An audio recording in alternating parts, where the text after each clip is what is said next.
Welcome to Powered by Magic, where we discuss topics surrounding magic and common or not so common questions.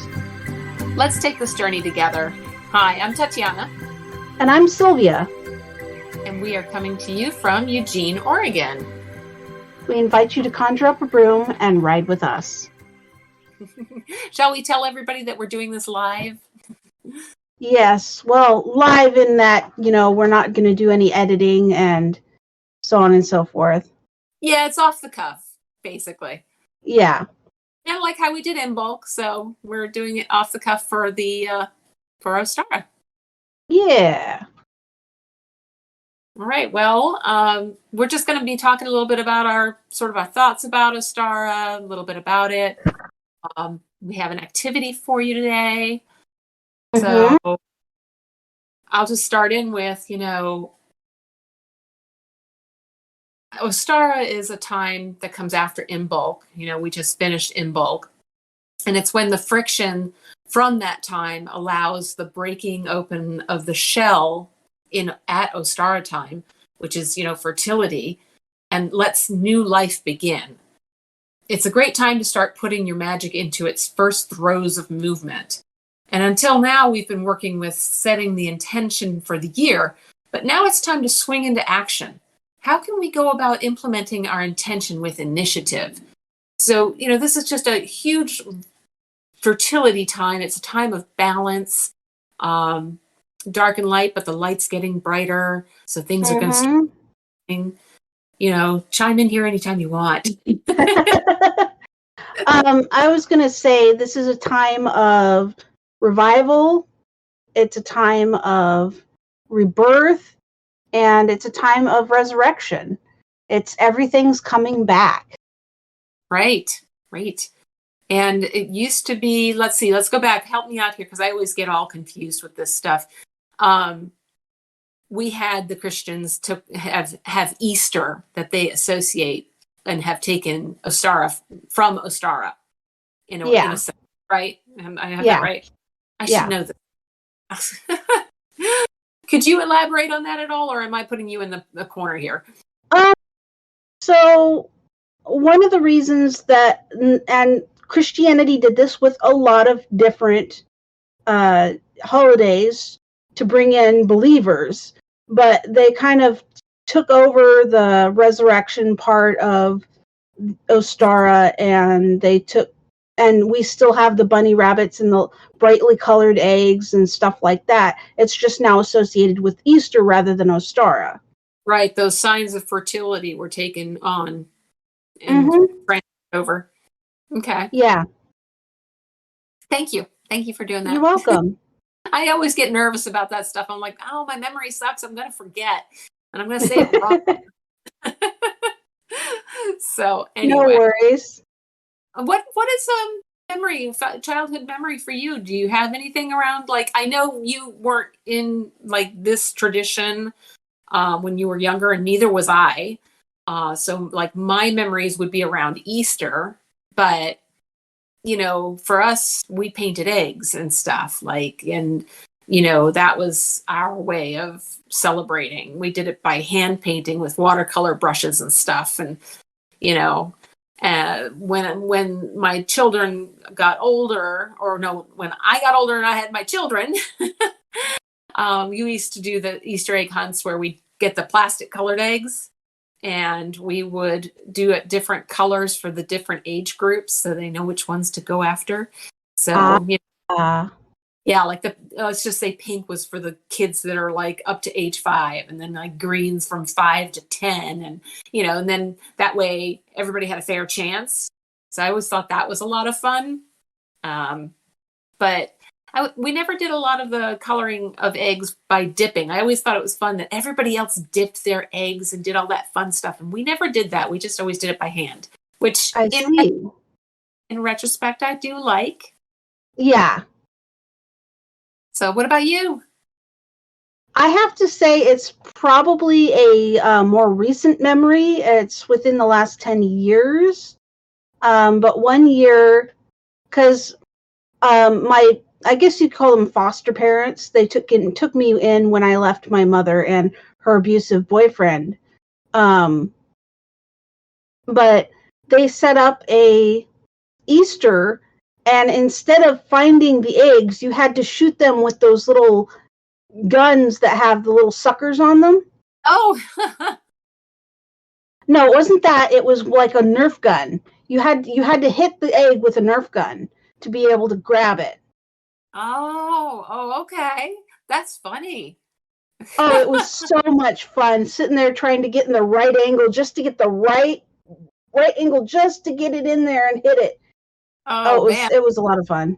Oh, that sounds like it. And then there's, of course, the adult Easter egg hunting where the kids hide the beer. I've seen that.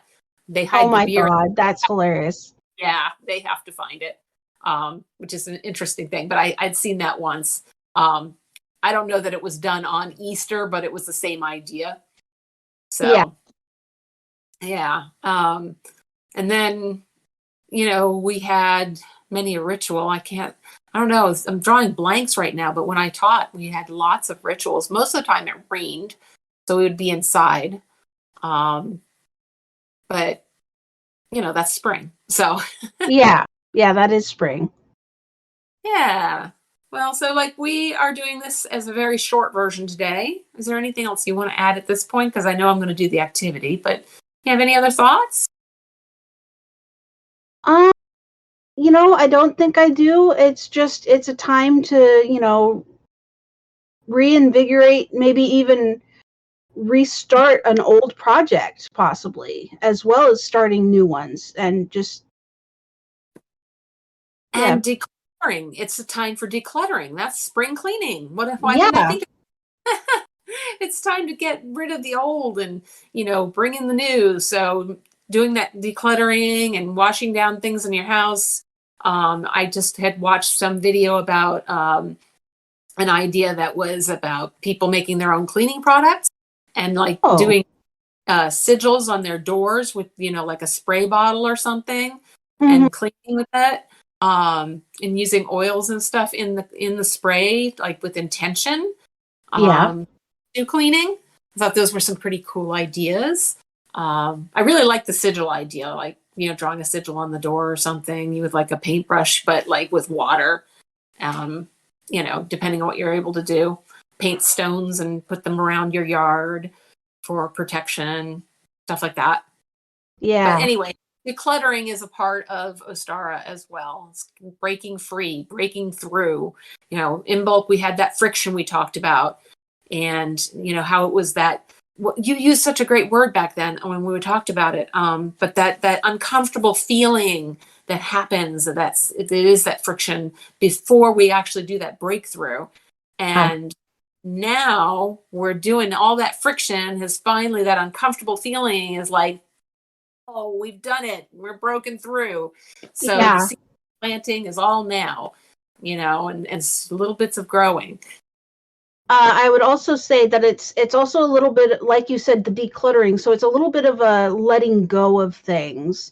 So like the plant has to let go of the seed, so too do we need to let go of things that no longer serve us. I love how you said that. I like that. That's really great. It's a great visual for me. Oh, cool. Yeah. Cool. But yeah, you just made me think of that, so. Yeah, that I really like that. Well, all right. Well, then I guess on that note, we'll move into the activity real quick. Yeah. Unless you want to share something else? No, I don't have anything else, I don't think. Okay, so this is going to be real short and sweet.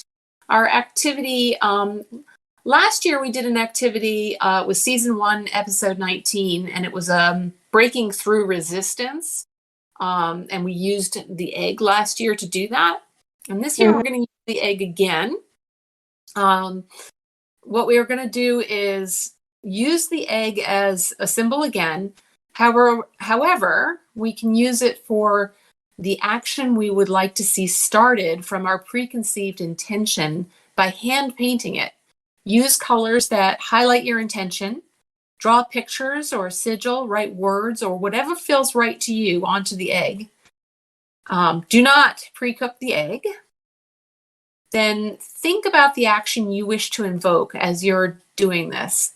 Maybe say a chant or words that embody your intention that you've been forming up until now, raising a cone of power. Once you feel you've done all the magic you can and have raised the energy around it, take it and break it open into a dish or something, or into a pan directly. This is a symbol of moving from Imbolc's energy to Ostara's energy, embodying the freedom from the shell that has held our energy up until now as a sacred vessel. And then what you're going to do is you're going to cook it up, you're going to eat it, and manifesting your action into motion by ingesting its energy. Did that make sense? Yes. I go too fast? No, you did just fine. Okay, so the overall idea is just to, take an egg, color it, or do some sort of magic on the egg itself. And, when you're doing that, chant, put your energy into it, raise that cone of power. And then once you feel like you've got that energy all raised and everything, then you will crack it open. And then you'll cook it up and eat it. And then you're ingesting your magic. And that's just taking it into the new level. Nice. I really like that.